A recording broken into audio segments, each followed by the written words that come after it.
حينما وصل النبي عليه الصلاة والسلام إلى سدرة المنتهى أوحى إليه ربه: يا محمد ارفع رأسك وسل تعطى.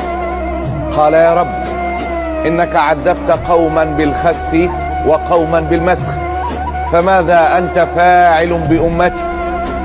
فقال الله تعالى: أنزل عليهم رحمتي وأبدل سيئاتهم حسنات، ومن دعاني أجبت، ومن سألني أعطيت، ومن توكل علي كفيت.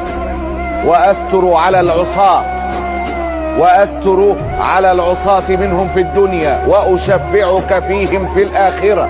ولولا أن الحبيب يحب معاتبة حبيبه لما حاسبتهم. يا محمد، إذا كنت أنا الرحيم وأنت الشفيع، فكيف تضيع أمتك بين الرحيم والشفيع؟ سبحانك ربي ما أعظمك وما أرحمك.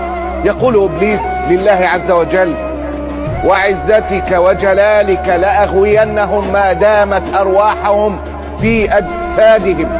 فيقول الله عز وجل: وعزتي وجلالي لأغفرن لهم ما داموا يستغفرون.